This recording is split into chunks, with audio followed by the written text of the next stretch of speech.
Il y a des portes qui ne sont pas faites pour s'ouvrir. Des seuils trop lourds pour être franchis même par curiosité.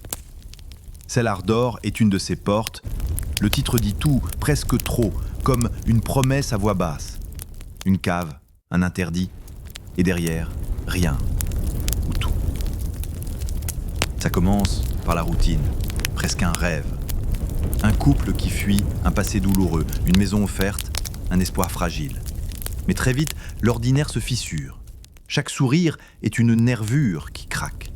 Chaque mur de la maison semble respirer trop fort. Le bonheur ici a une odeur de poussière froide. Von Stein filme la banalité avec une inquiétude rampante. Son récit ne cherche pas la surprise, mais la persistance. Une maison, un pacte, une promesse de ne pas ouvrir. Voilà tout. Et pourtant, ça suffit. Le suspense ne repose pas sur ce qu'on découvre, mais sur ce qu'on devine. Ce n'est pas un film de révélation, mais d'attente empoisonnée. L'histoire tient dans un fil mince, aimer encore après la perte, reconstruire sur un terrain contaminé.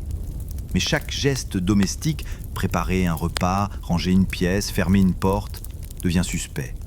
Comme si la cave contaminait déjà le reste, sans jamais s'ouvrir. On n'est pas loin du The Others ou de Rosemary's Baby, un cinéma qui préfère la suggestion à l'explosion. Est-ce original ? À peine. Des maisons maudites, on en a vu 1000, mais rarement avec ce ton. Ici, la cave n'est pas qu'un lieu, c'est une métaphore. Ce qui reste clos, ce qui ronge en silence, un deuil, une faute, un désir qu'on n'ose pas dire. La porte devient miroir.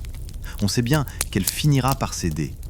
Mais le vrai choc n'est pas ce qu'elle cache, c'est le temps qu'elle nous force à endurer. La mise en scène est volontairement inégale. Des plans longs, presque statiques, suivis de secousses soudaines. Une caméra qui s'attarde sur un détail inutile, puis coupe net. Le film respire par à-coups, comme un cœur en crise. La tension n'explose pas, elle s'infiltre. Et cette lumière encore, trop blanche le jour, trop épaisse la nuit, elle écrase les visages, elle dénature les couleurs. La maison, censée être un refuge, devient un piège lumineux. Même l'air semble surveiller. Les acteurs ne surjouent pas, ils retiennent. La douleur est murmurée, jamais criée. Le couple incarne cette fatigue des corps qui ont trop espéré. On ne croit pas à une performance hollywoodienne.